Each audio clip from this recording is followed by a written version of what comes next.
ជំរាបសួរបងប្អូនក្នុងសេចក្តីស្នាមម្ចាស់ថ្ងៃនេះយើងនឹងរៀនគណិតវិទ្យាហើយចំណុចនៅគ្រូលើកមកបង្រៀនយើងនឹងរៀនអំពីការដកចំនួនទស្សភាគនៃគ្រូមានពីរលំហាត់ដើម្បីលើកមកបញ្យល់នៅក្នុងថ្ងៃនេះចាចំនួនទស្សភាគចឹងចំនួនទស្សភាគគឺមានលក្ខណៈពិសេសវាមានផ្នែកគត់ផងនិងផ្នែកទស្សភាគផងចឹង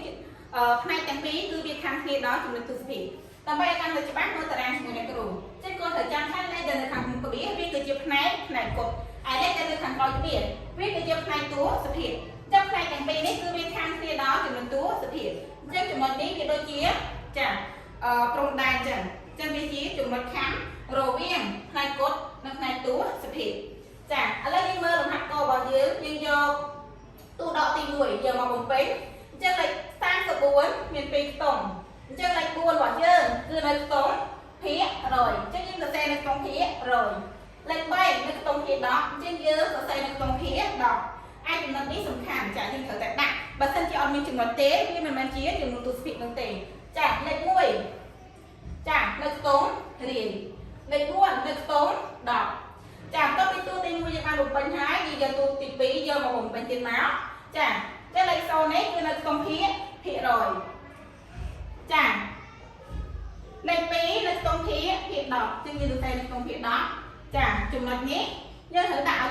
ចំគ្នាចាលេខ11នៅខ្ទង់រាយចាសំដៅលេខ1នៅខ្ទង់រាយចាលេខ1មួយខ្ទង់ទៀតគឺនៅខ្ទង់10ចាអញ្ចឹងដើម្បីដកចំនួនទស្សភាគបានគឺយើងត្រូវតែដាក់លេខឲ្យចំតាមខ្ទង់ចាអាចចំណុចទស្សភាគគឺយើងដាក់ឲ្យចំតាមខ្ទង់ដូចគ្នាអញ្ចឹងមានថាពីលើចុះមកក្រោមរួចយើងធ្វើការកែរបៀបធម្មតាចាអញ្ចឹងយើងបានលេខ41.34ចាលំហាត់កបានលេខ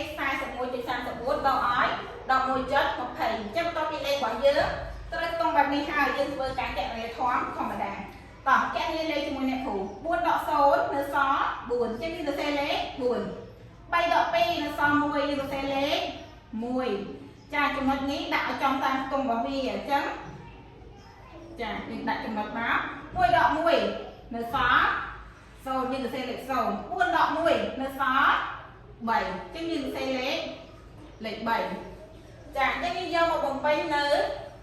ចាជួរដេកមកអញ្ចឹងយើងនៅសល់30.14ចាអញ្ចឹងលំហាត់ករួចរាល់យើងចូលដល់លំហាត់ខ0.75ដកឲ្យ0.20 ចាអញ្ចឹងយើង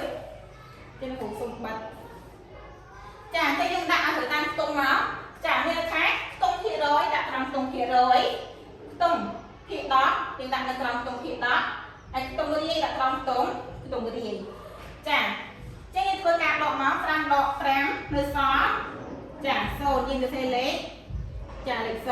7ដក2នៅសល់5យើងសរសេរលេខ5ចាចំណុចនេះចាអញ្ចឹងយើងដាក់ឲ្យចំមកទីតាំងវាមក0ដក0នៅសល់0ដូច្នេះ 0.75 ដកឲ្យ 0.25 នៅសល់ 0.50